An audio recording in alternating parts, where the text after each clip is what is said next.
You hate yourself. He's eating you up because you ain't done a goddamn thing about it. God damn it, God damn you.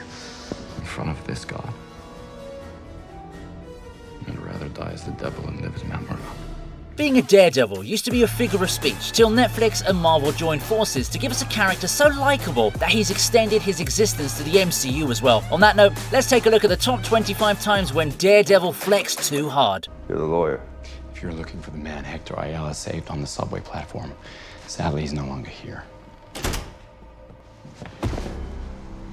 Move. Move! Yep, we're kicking things off with the new show, and I'm glad to say that it does have enough merit to be on a TV Regent list. Taking on corrupt cops shouldn't come as a surprise to anyone, and after seeing how many times Matt was trying to stop Powell and his buddy from provoking him, you could tell that he was just a moment away from letting out all his suppressed rage. And oh boy, once those dirty cops push him to his limit, they get pulled into a world of hurt. Go ahead. He's a lawyer. Don't do it. No, don't do this. Don't do this. You don't want to do this. Matt leaves no mercy for either of them, even giving Powell a really visible injury that I'll be talking about a little later on in this video. Overall, it's a super display of Matt's rage and what he's capable of when he actually wants to flex his strength.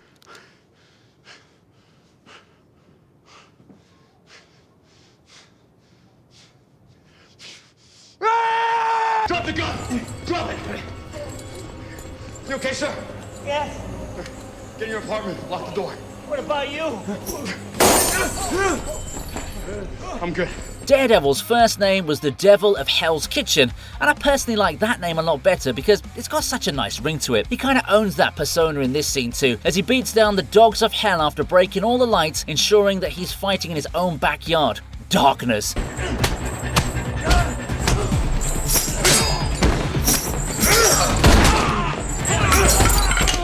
I also loved how he let out a brief chuckle after revealing to his opponents that the gun he had was empty.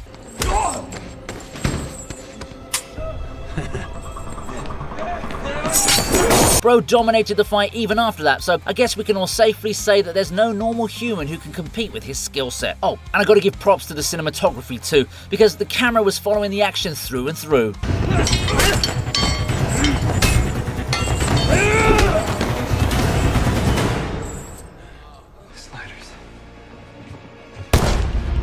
Take Sammy into the bathroom and lie down in the tub now!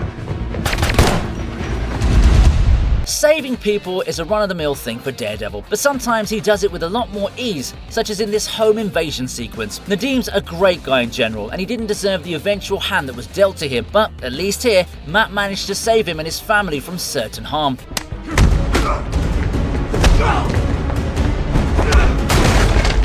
Taking down the attackers was pretty easy for our man, but what made it even more badass was the way he just stood in front of the dude aiming his gun at him, knowing fully well that he didn't have any bullets. That's a heck of a lot of confidence for a blind guy, but I guess that's why this dude has 2 separate TV shows named after him. Well, I trust you. You saved Karen Page's life tonight.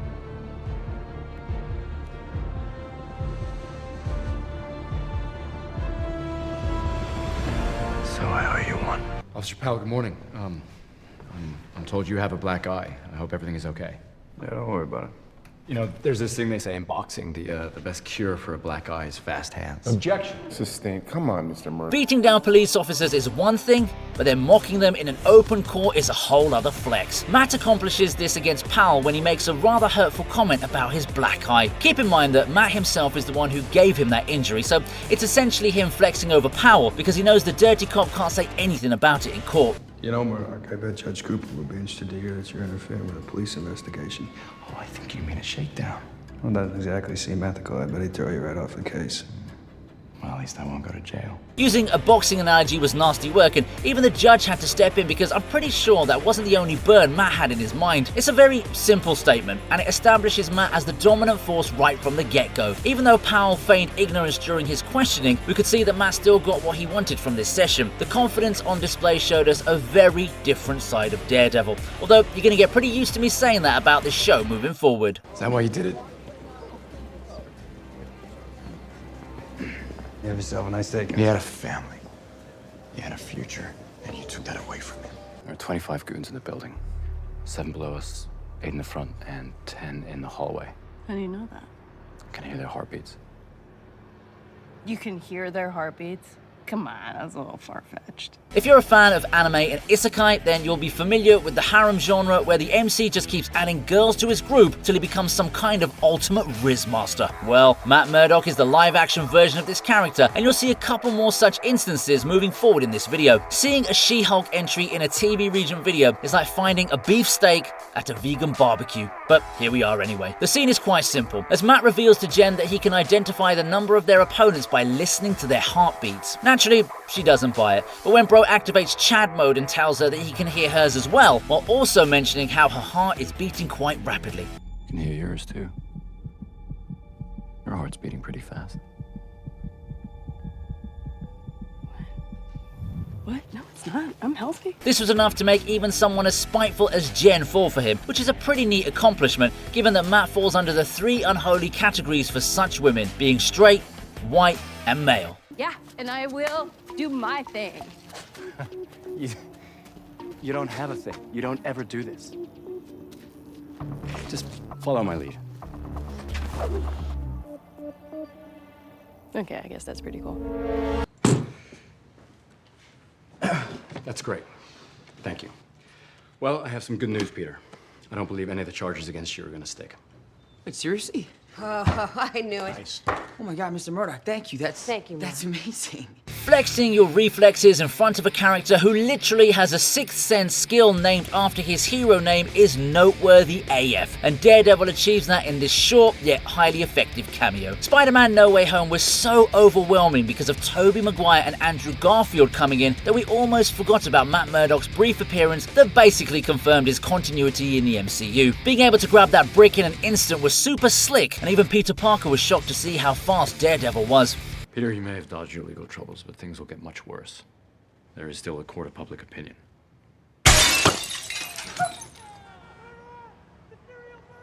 Of course, he brushes it off by saying he's a really good lawyer, but we all know how he was able to pull it off. Needless to say, it's one of the best guest appearances I've ever seen in this franchise. How did you just do that? I'm a really good lawyer. You hate yourself. He's eating you up because you ain't done a goddamn thing about it. Oh, God damn it,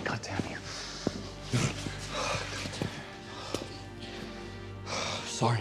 Conversations between the Punisher and Daredevil are bound to be epic, and in this case, it actually led to Matt slapping Frank in a sheer act of anger. It's very rare to see someone like him lose his cool so easily, but Frank was egging him on with all that talk about Foggy. Daredevil sure looked like he was ready to throw hands with the Punisher, but he luckily manages to retain his demeanor, which is an impressive feat considering all the emotions that are running through his head. And yes, I also want to shout out how he honored his fallen friend by saying neither he nor Frank could ever be able to match Foggy's decency, no matter how many lives they saved in their lifetime. He was the kindest, purest soul I ever met. And guys like you and me, we could work a lifetime and never measure up to his decency. Dominating a man as aggressive as Frank Castle in a fight is tough enough, but to completely shun him in an argument is no easy task. So what now? Every day Bullseye goes to the chow hall, eats his slop. You know he gets to breathe the same air that you breathe. You feel good about that? He got life! Now, Ms. Walters chose to have her identity be public, but it isn't up to her to choose for everyone else. This isn't about privacy for privacy's sake. If this information is not protected, not only would it ruin my client's career, it could put a lot of people in a lot of danger.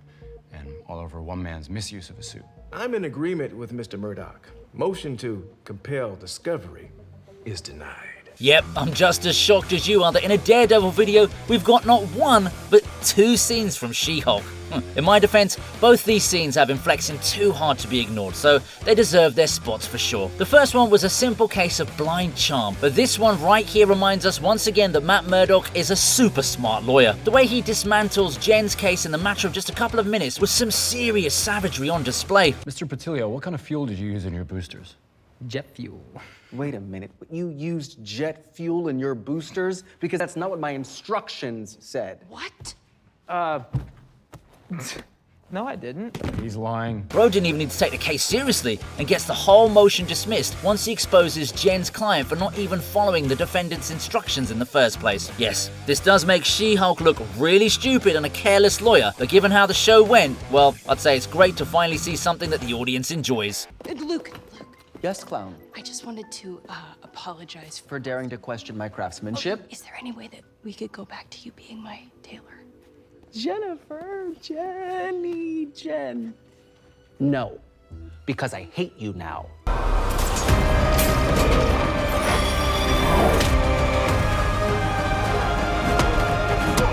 Okay, before I move ahead with this entry, let me just say that I'm aware of Muse's superpowers in the comics, but I'm glad they left them out for this show because it would have made his defeat impossible at the hands of Daredevil. This show's really gone on to defy expectations in terms of Matt's persona, but then again, the dude's grieving like crazy over Foggy, so it's not surprising to see him turn to the dark side. Hanging Muse the way he did was absolutely cold, although I'm not sure if he's dead or alive right now. They made this whole phase for Matt very confusing. Anyway, the battle between Matt and Muse was intense, but at the end of the day, there could only be one winner, and it was our very own Daredevil. Look, I don't want to say that hanging people is a flex, okay? But the finishing blow he inflicted was just way too brutal to be left out of this video.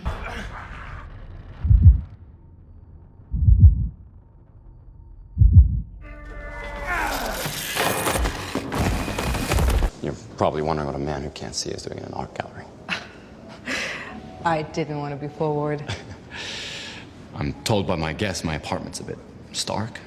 I thought maybe some art would warm it up. Oh man, the Kingpin is a dude you really don't want to be messing with. But if you happen to be Matt Murdock, then you're not really scared of much, are you? Bro was shamelessly flirting with Vanessa during their first ever interaction, despite knowing that she was Wilson Fisk's woman. From bragging about his female guest to straight up asking if she's single, our man didn't hesitate at all when it came to pouring out the charm. And while I know they didn't really show Vanessa giving into his flirtations, I'm pretty sure his words made some kind of impact on her. Give me an idea what you're after. I am not sure. Good. Art isn't furniture. If you knew exactly what you were looking for, you'd be just decorating. Yes, at the risk of Kingpin showing up at my house with rage, I can safely assume that Vanessa would have also turned into one of Matt's female guests had she not already been with Fisk at the time. I thought he did well impressing an annoying She-Hulk, but it really takes a special kind of talent to be able to woo the enemy's love interest. Tell me, do you have a man in your life? Matthew, are you hating on me? I just mean, what is he like? What does he respond to? If I could get inside the head of the man who won the heart of such a charming woman, it would inform my decision. Well, you could always ask him yourself.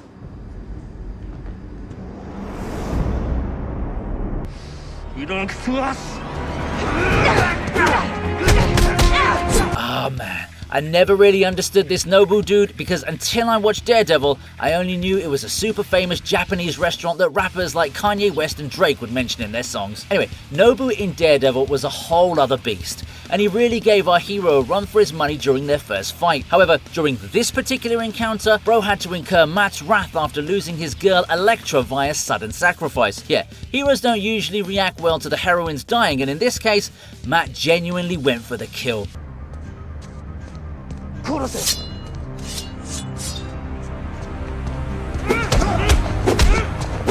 He did get an assist from the Punisher, but make no mistake, Nobu wasn't going to survive this assault either way. Okay, he does technically get revived once again, but Stick made sure it wouldn't happen again, thus making Matt a killer and not a killer at the same time.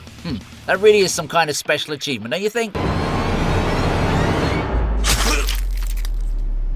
This time, you piece of shit.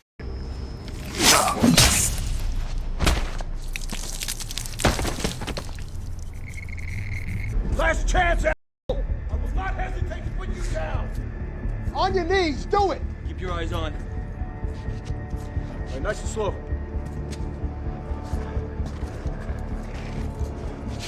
Got it? Yeah.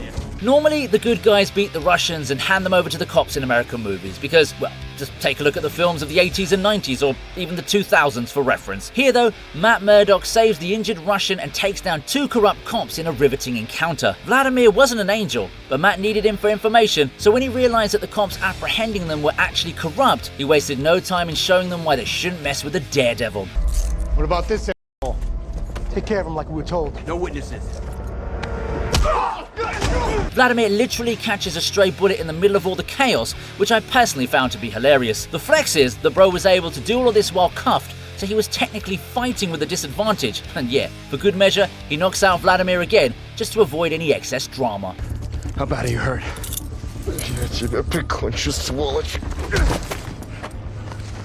I heard every spiteful word. You might hate God right now, but the feeling is not mutual. No, I don't hate him. I've just seen his true face is all. And for the record, I had friends. I had a life. I care about people, and I'm choosing to let them believe that I'm gone because I am. You've seen enough instances by now to know that flexes aren't the same as badass fights. The speech Daredevil gives to Sister Maggie in the opening episode of Season 3 is a good example of that. Please note that I'm not trying to say that everyone should flex like this, but the line Matt used was way too cold not to include in today's video. The fact that he confidently declares that he'd rather die as the devil than live as Matt Murdock does say a lot about the mental state he's in. In front of this God,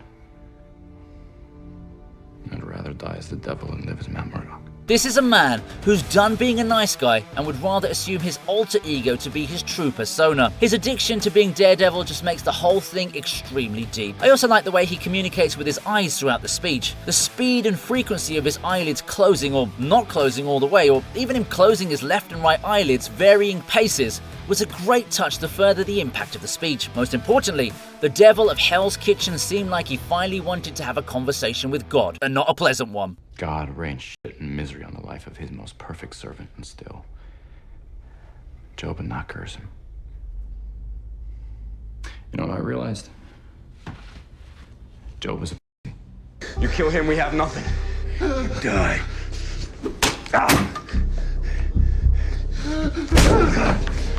You just couldn't let it be, could you? You just couldn't let it Kill him, we got nothing, Frank!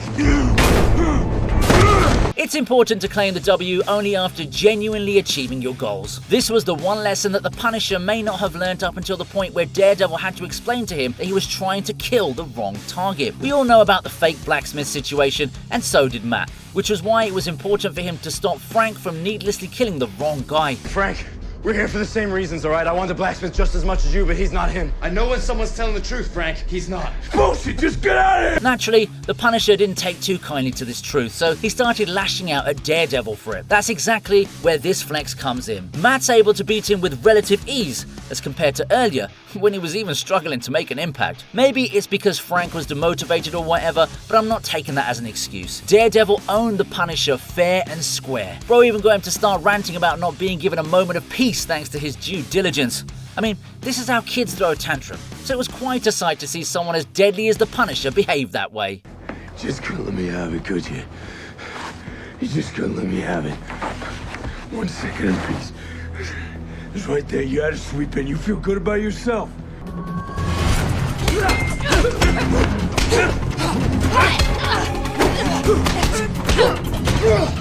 At this point, seeing Daredevil in a fight is just standard practice. But then again, I am covering his top flexes, so I just can't pick random brawls now, can I? That's why I've chosen his fight against the Yakuza attackers at entry number 11. Now, I would have loved to place this higher, but I can't deny the fact that Bro got some support from Elektra, so this wasn't exactly a solo achievement. The dark background is pretty much Matt's brand identity, so he definitely thrived in this background. But what does make him stand out here is that he's taken on 2 fighters at the same time for most of this sequence. Yeah, it was a delight to watch him put on such a show, especially in front of a woman who's almost as skilled as he is. Can't really say the same about those Yakuza fighters though. They all got their butts handed to them.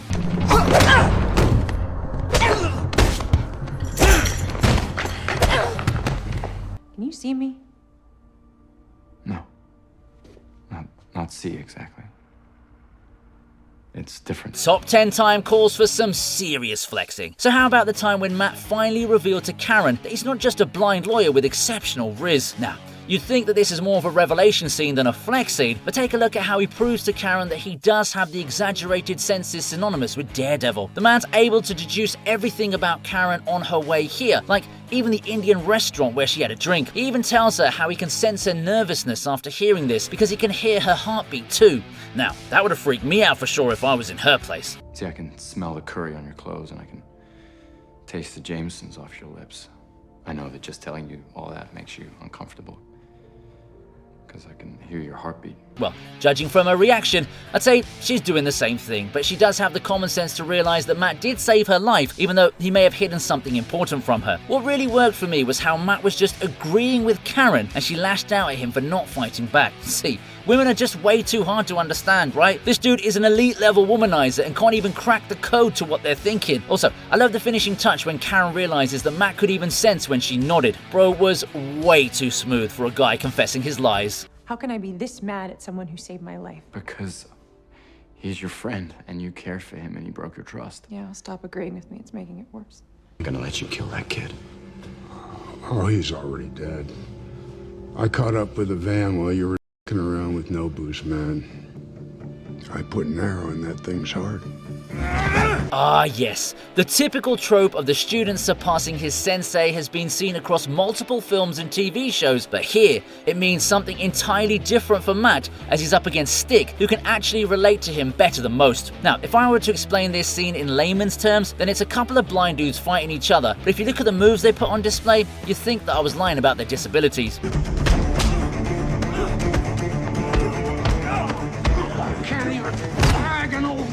You might think that beating an old man is more of an act of bullying, but trust me when I say that Stick is like an S-rank martial artist, as can also be seen in how he dominates the first half of this fight. It's interesting to note that Matt's only losing the fight when he tries to use the same techniques he's learned from Stick. However, when he starts boxing like his dad and doing acrobatics like himself, he manages to gain the upper hand and dismissively strikes down the man who trained him for the majority of his life. Then again, I guess you could say that the two of them never saw eye to eye with each other when it came to the value of life. Yeah, I know the pun was mean, I just had to use it, okay?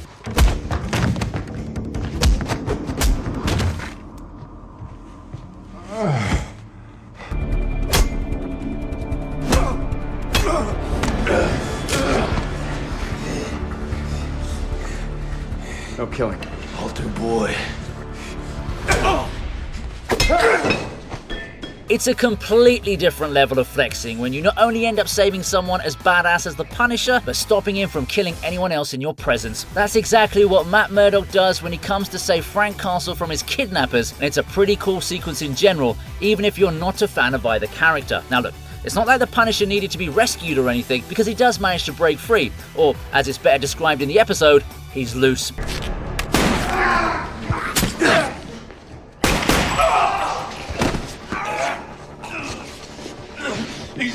He also manages to get one part of his revenge for what happened to his family, but Daredevil prevents him from taking any further lives the moment he steps into the equation. I totally loved how he held Frank's hand right to prevent him from landing a killer blow. Plus, that didn't really stop him from beating the daylights out of all the other goons in the area. Most importantly, for someone like me, this is the first time we get to see both these characters fighting together rather than against one another. See, it's team-ups like these that make you want to come back for more. Come on.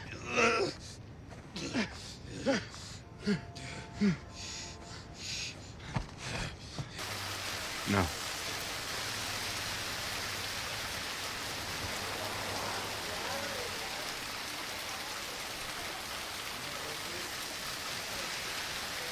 Then I'll walk you home.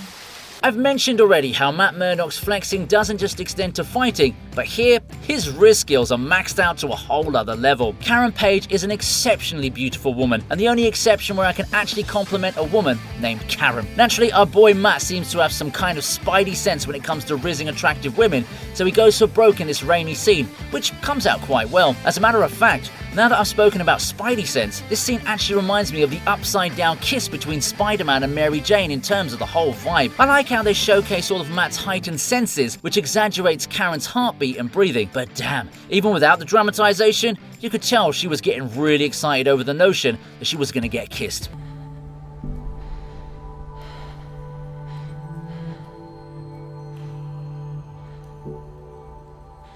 However, the real flex isn't the ability to wow such a knockout, but rather the ability to walk away and not let your intrusive thoughts take over. Karen was ready to have Matt come inside, but he activated Giga Chad mode as he wanted this whole day to remain perfect. You're a better man than me, Matt, because I would not have hesitated for even a second if she invited me to come in.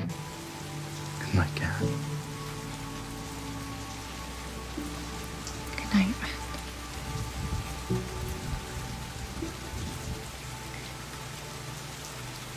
There. Why can't you blind it? Anybody? They're reloading! Wait! Fire a weapon! There.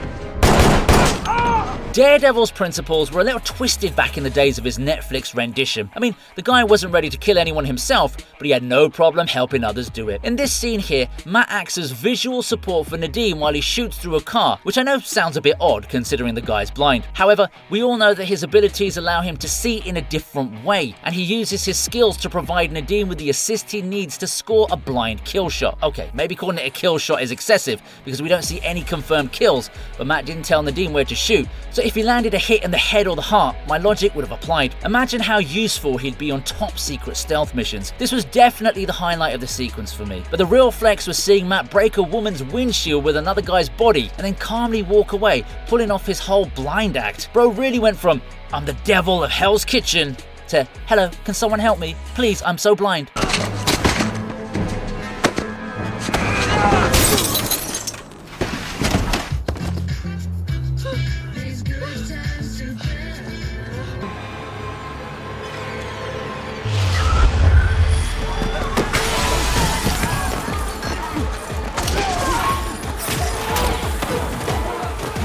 Daredevil Born Again may not feel the same way as the OG Netflix show, but it's still pretty solid, especially if you consider the number of scenes I've covered from it despite the series still being broadcast on Disney Plus at the time of writing this script. The creators have done a lot of things right in this show, and keeping such a dark tone in the very first episode itself was probably the right move to generate hype around the show. Bullseye was introduced in the 3rd season of the Netflix show, but here he gets pounded and owned by Daredevil right off the bat. Well, we also need to keep in mind that our hero has literally just lost his best friend Foggy, so it would definitely mess him up in some kind of way. Considering that Bullseye was responsible for this, it was only fair that he'd receive judgment for Foggy as well.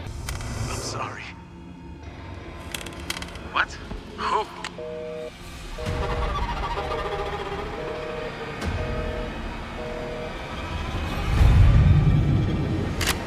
And yeah, Daredevil shows us a dangerous side to his persona as he relentlessly beats down his opponent and throws him off a freaking roof, which may have been an intentional callback to how he did something similar with Nobu, which I covered earlier. The sheer rage on display was such that Bullseye was actually running for his life. It's odd to see this because he was dominating Matt for the most part back in season 3. Of course, things do become different when you turn to the dark side.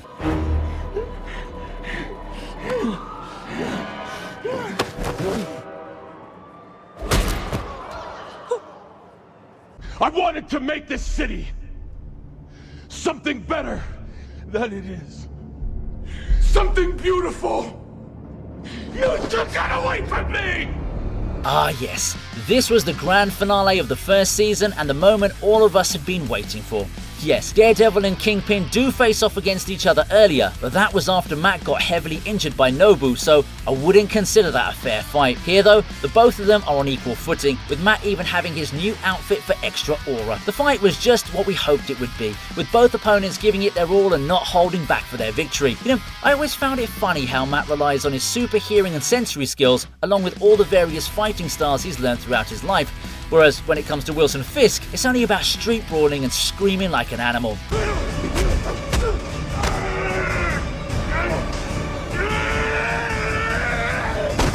Daredevil really comes into his element here, as he's able to make someone as strong as Kingpin rely on using a weapon to take him down. The finishing blow was pretty neat as well. It allowed Matt to have an uninterrupted moment of rage without having to worry about killing his opponent. Shout out to Kingpin too, you know, because he's managed to become one of the most iconic Marvel villains without having any real kind of superpower.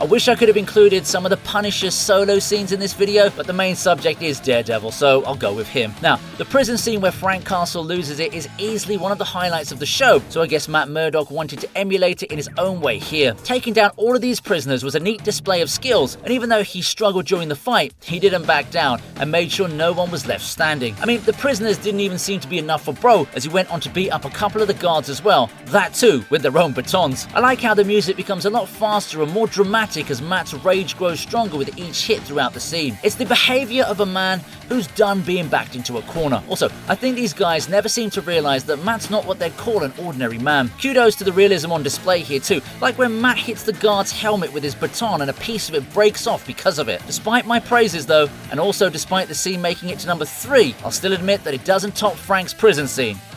Maybe I'll do a similar video for The Punisher too, you know.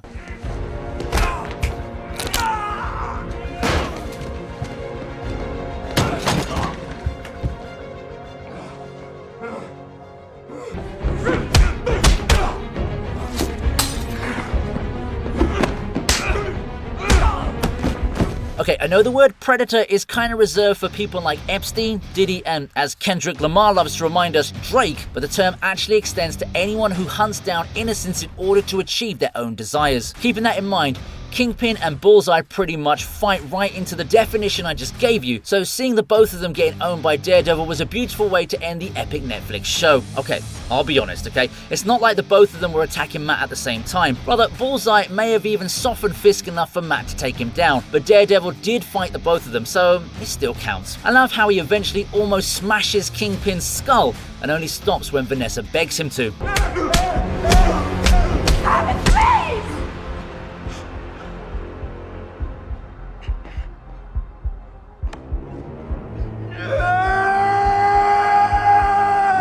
It was such an epic vibe, especially with the rage scream Matt lets out after that. It was an amazing final battle, and it gives me great joy to say that the Devil of Hell's Kitchen won. And on a side note, I like how when Bullseye was fighting Fisk, he threw an object at him, but when Fisk responded, his choice of object was Bullseye himself. All in all, it was a satisfying end to a revolutionary show.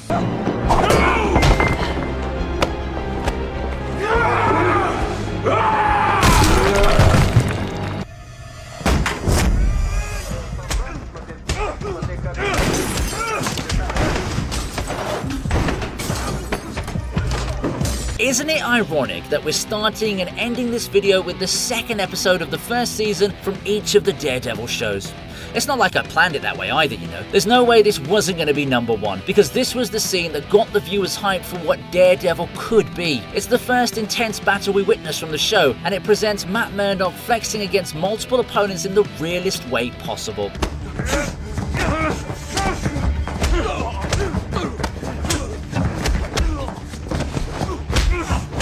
I've mentioned in my previous videos how it feels more realistic to see Daredevil tiring down and struggling, because that's indeed what would happen to a real dude, no matter how skilled he might be. Even so, his resilience and his endurance stand out the most as the Russians get a beating they'll never forget. Hallways have been something of a popular tool to use for fight scenes ever since Oldboy, but Matt Murdock is able to make this scene his own. Bro had unlimited aura as he made his entrance, and what makes it even better is the darkness that surrounds the scene. It highlights the darker side of being a vigilante, and even though it looks super badass, it isn't something that Matt would like to use as his first option. And yet, always remember that one of the main moments throughout this extended sequence was Daredevil throwing a microwave at one of his opponents.